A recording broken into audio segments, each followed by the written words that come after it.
अस्सलाम वालेकुम, welcome to स्पीटर centre. मेरा नाम फ़ारूक अता है। आप मेरा यूट्यूब चैनल देख रहे हैं, स्पीटर सेंटर के नाम से है। दोस्तों, आज मैं आपके लिए मुनफरिद इन्फॉर्मेशन लेके आया हूँ कि अक्सर आप लोग जो है ना कन्फ्यूज़ हो जाते हैं कि टायर का साइज़ क्या है प्लस रिम का साइज़ क्या है, या इस रिम पे कौन से वाला टायर चढ़ेगा।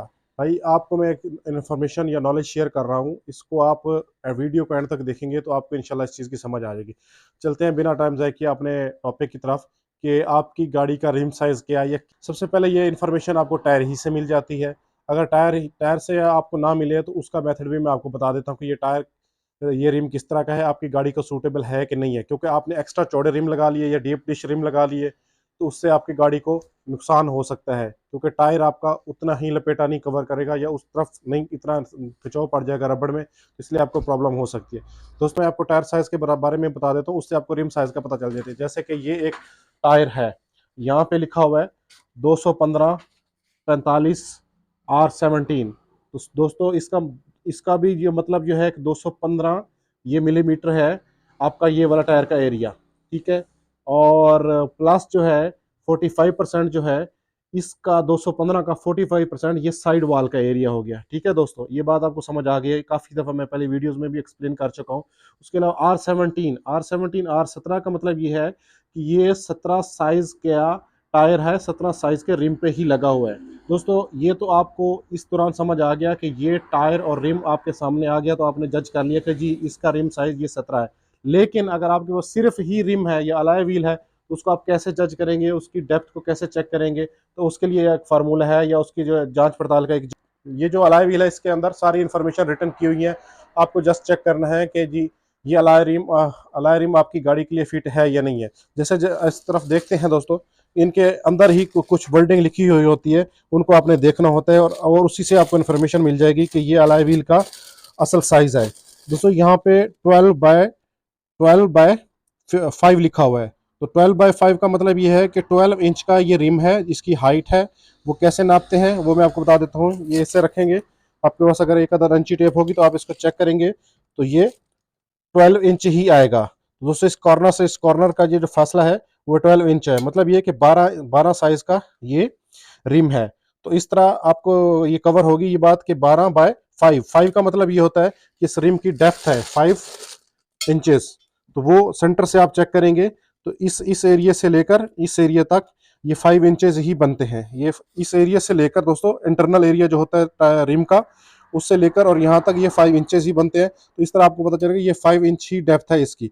दोस्तों, एक फार्मूला है, जब भी आप अपनी गाड़ी के लिए अलॉय व्हील सेलेक्ट कर रहे हैं तो उसमें सबसे पहले आपने ये देखना होता है कि आपका सेम साइज का ही अलॉय व्हील लगेगा। फॉर एग्जाम्पल, अगर आपने 12 इंच के टायर डाले हुए हैं तो 12 इंच का ही अलॉय व्हील लगेगा। लेकिन उसमें एक जो कीमती बात है या जिस बात को आपने नोट करना है वो ये बात है कि इसकी चौड़ाई इतनी ज्यादा नहीं होनी चाहिए। अगर ज्यादा चौड़ाई होगी तो वो टायर जो है आपका गाड़ी से बाहर होगा, वो आपको इतना अच्छा नहीं लगता। और प्लस ये है कि आपके टायर की वर्किंग खत्म हो जाती है। साइड वॉल जो है वो बहुत टाइट, का रिम एक्स्ट्रा चौड़ा है तो वो आपके साइड वॉल का एरिया जो है ना ऐसे हो जाता है, इस तरफ इस कंडीशन में आ जाता है, वो वर्किंग नहीं करता। आपकी गाड़ी जो है ना तो बहुत ज्यादा जंपिंग फील करने लग जाती है, क्योंकि साइड वॉल जो है टायर की साइड वॉल, ये वाली साइड वॉल जो है वर्किंग नहीं करती, जिसकी वजह से आपकी गाड़ी में जंपिंग ज्यादा होना शुरू हो जाती है। आपका जो अलॉय व्हील आप चेंज कर रहे हैं अपनी गाड़ी को, उसका वेट नियर टू आपका जो है जेन्युइन साइज का जो व्हील लगा हुआ है, लोहे का स्टील का व्हील लगा हुआ है, उसके नियर टू होना चाहिए। अगर थोड़ा बहुत 19-20 हो गया तो इट्स एक्सेप्टेबल।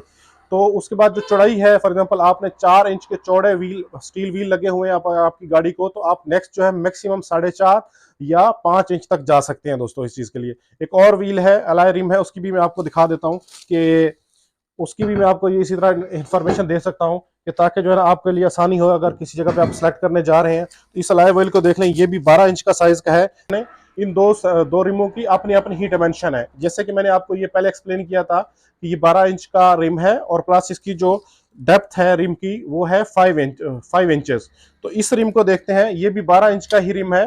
देखने में भी आपको बहुत खूबसूरत डिजाइन लगेगा, लेकिन इसकी स्पेसिफिकेशन में, डायमेंशन में फर्क है, वो मैं आपको समझाने की कोशिश करता हूँ। जब भी दोस्तों आप व्हील के अंदर देखेंगे तो आपको ये लिखा हुआ नजर आएगा 12 बाय 4.5, जो मैंने आपको पहले एक्सप्लेन किया है कि ये 12 इंच की इसका जो है अंदर का डायामीटर है, चौड़ाई है। तो आप यहाँ से देख सकते हैं कि ये 12 इंच ही है, 12 इंच ही इसकी चौड़ाई हो सकती है। ये यहाँ से लेकर यहाँ तक ये 12 इंचेस है। तो आप इसको देख सकते हैं गौर से दोस्तों, ठीक है, इसको देखने के बाद अब आपको जो 4.5 की बात थी जहां